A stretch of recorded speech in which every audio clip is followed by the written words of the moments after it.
It's a TOK emergency. You've got to get the essay done.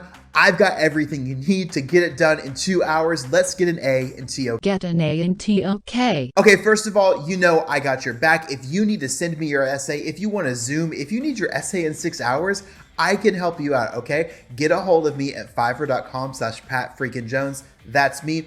I got your back. I'll help you out. I won't write it for you, but I'll help you with just about everything else, okay? Secondly, if you need more examples, get an A in TOK.com/free stuff. Then also, the most important thing that you can do is go into the description, like pause the video, like literally like pause right now, download the document that I'm going to be going over. I'm giving this to you for free. There's a link, click it. You don't have to sign up for anything, and you're gonna go through this with me. So that's all I gotta say. Like, go ahead, do it now. Like, do it.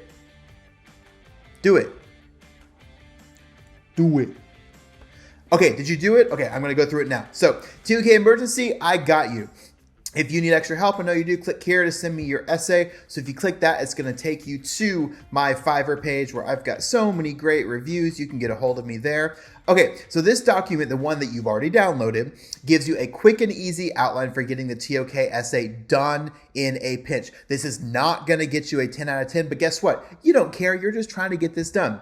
You can probably get this done in 2 hours. If you need research and examples, you can click here to go to my channel that's got all of the title breakdowns for you here. Okay, next thing, you've got my website here, blah, blah, blah, blah, blah. You can download the packet. Okay, here's the important notes. As you write your introduction, watch this video to get started. I give you some ideas in this document, but this will help you stand out more if you want to stand out for your introduction. The examples that I provide below are with the easy prompt for the personal approach, as described in my video. Okay, so all of the all of the introductions are gonna help you get it done quickly because that's the goal. Okay, you can write a great conclusion by following my samples in this video here, or you can summarize your main points and just be done with it.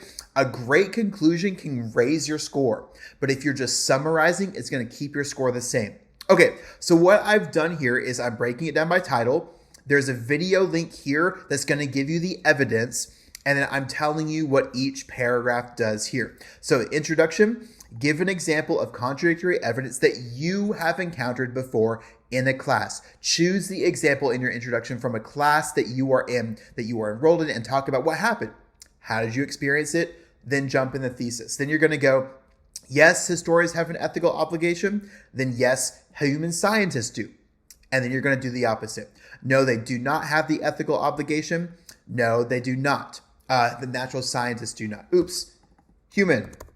There we go. So you can just use this document itself. These can be basically your topic sentences, okay? Then put the evidence there and then just discuss it a little bit. In your conclusion, overall, you're going to answer the title now. Do they or do they not? And what you want to do here is don't summarize, but tell me which perspective, which idea, which example made you swing one way or the other. What you don't want to do is you don't want to say yes sometimes and no sometimes. That's so basic. It's just not worth it if you're going to do that, to be honest, okay? So yes, yes, no, no, and then choose a side. Say the yes side was more compelling. The no side was more compelling. All right, let's take a look at number 2.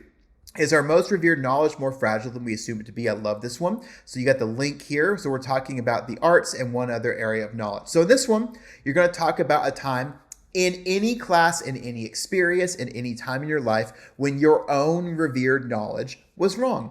What happened? Then you're going to say that made you want to choose this title. You see how we do that? So you're going to have positive, negative, negative. So revered knowledge in the arts is more fragile. Revered knowledge in AOK2, whatever you choose, is more fragile.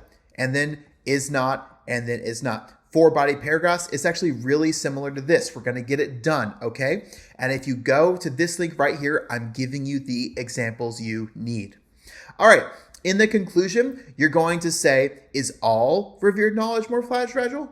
Probably not. So which kinds are? See if you can find some sort of comparison, some sort of idea that helps you make the conclusion, which is your answer, your overall answer to the title. Okay, let's jump to number 3. How can we reconcile? I don't like this one.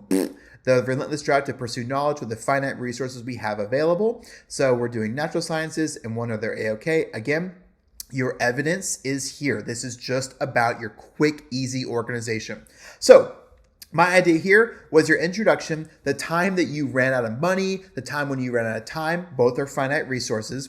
When you were trying to do something for school, maybe you ran out of electricity. I don't know. So we're going to say one way we reconcile the drive in natural sciences, one way we do it in A-OK too. I know this is seeming that all the same, but now we're going to do here. One way that you can go here is one reason why we cannot reconcile the differences in each of the A-OKs, okay? So we're saying you can, you can't. And then you're going to say, what are the similarities in the way that we can? And what can we learn? So try to come up with a general rule or idea or practice that helps us reconcile the demand. Let's go to title number 4, to the ever-improving tools of an area of knowledge always result in improved knowledge. So what you're going to talk about here is what is a tool that you are using to improve your knowledge in school in a surprising way. Everyone's going to talk about AI, so do something different, okay? So we're going to talk about an example when an improved tool resulted in improved knowledge, and then an example when it happened in the same A-OK. Then we're going to go when just because we have an improved tool, it did not improve knowledge, okay? So in each of the A-OKs, so it did improve, it did improve, it did not improve, it did not improve. I think you're seeing a pattern here. So the conclusion, take a look at this, is no. The answer to the title is no. It's not always. Nothing in TOK is always. It's always, not always. I don't know. So you are going to say in what ways, manners, or AOKs, what social spheres, maybe what time period, do tools often or very often result in improved knowledge. So again, you're taking what you learn and coming up with a cool little lesson here at the end. That's what a great conclusion will do. And this will really help separate you from a bunch of people who aren't using my videos here, and they're probably getting ripped off by Classify. Okay. Title number 5. To what extent do you all agree? Do y'all agree with the claim all models are wrong, but some are useful? Remember, if you see my breakdown video, at first I didn't like this. Now I really like this one.